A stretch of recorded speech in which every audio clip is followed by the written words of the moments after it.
अखिलेश जी मेरे मित्र हैं तो कभी कभी मदद कर देते हैं।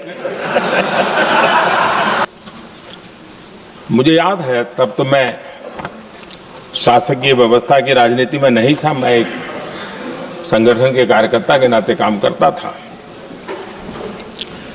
उस समय एक चर्चा सुनने को मिलती थी गलियारों में कि देखिए ये कैसे लोग हैं,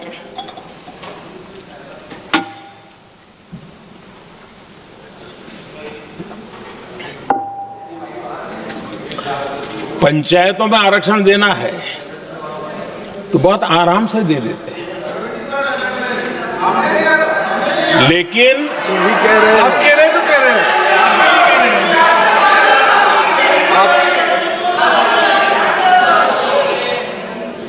पंचायतों में आरक्षण देना है तो आराम से देते हैं, क्योंकि उसमें उनको खुद का पद जाने का डर नहीं लगता है। उसको लगता है हम सुरक्षित यार वहां दे दो। ये उस समय गलियारों में बहुत चर्चा थी कि बोले कभी नहीं करेंगे यहां बैठे हुए, क्यों? क्योंकि उनका कुछ जाएगा और इसलिए, और बगे पंचायत का हो जाता है, 50% तक पहुंच गए। मैं राजनीतिक दृष्टि से और भी एक बात समझाना चाहता हूं साथियों। आज से 25 साल 30 साल पहले जिसने भी विरोध किया तो विरोध राजनीतिक सतह से नीचे नहीं गया था। आज ऐसा समझने की गलती मत करना। पिछले 25-30 साल में ग्रासरूट लेवल पे पंचायती चुनाव व्यवस्थाओं में जीत करके आई हुई बहनों में एक पॉलिटिकल कॉन्शियसनेस है। वे ओपिनियन मेकर हैं ग्रासरूट लेवल पे। 30 साल पहले वो शांत रहती थी, बोलती नहीं थी, समझती थी, बोलती नहीं थी।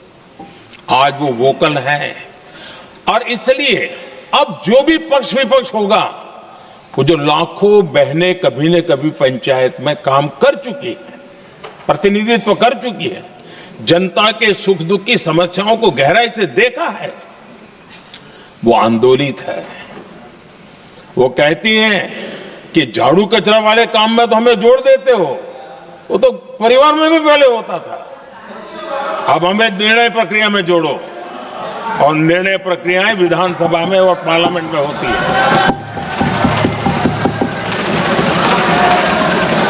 और इसलिए मैं राजनीतिक जीवन में जो लोग प्रगति चाहते, मैं किसी भी सांसद की बात करता हूं, किसी भी एमएलए की बात करता हूं, ये दल वो दल की बात मैं नहीं कर रहा हूं।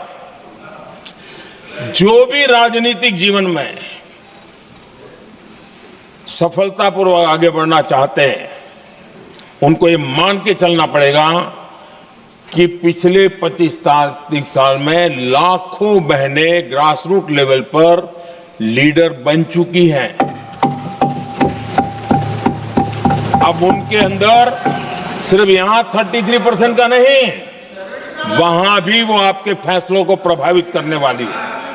और इसलिए जो आज विरोध करेंगे उसको लंबे समय तक कीमत चुकानी पड़ेगी, लंबे समय तक कीमत चुकानी पड़ेगी। और इसलिए राजनीतिक समझदारी भी इसी में है कि हम ग्रासरूट लेवल पर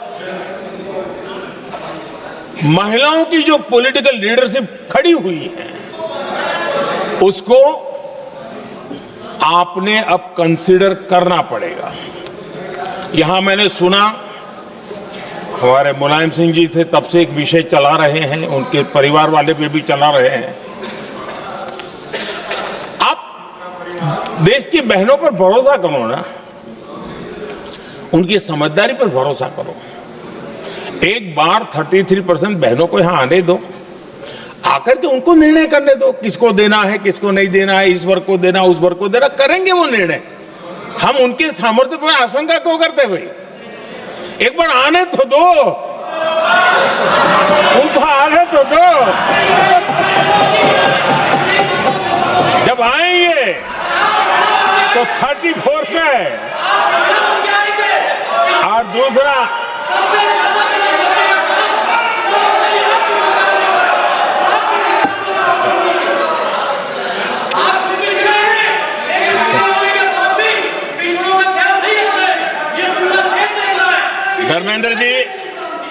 धर्मेंद्र जी मैं आपका बहुत आभारी हूं कि आपने मेरी पहचान करा दी।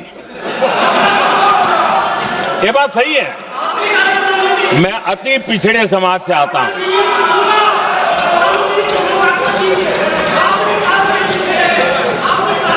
धर्मेंद्र जी, मैं आपका बहुत आभारी हूं, और अखिलेश जी मेरे मित्र हैं तो कभी कभी मदद कर देते हैं।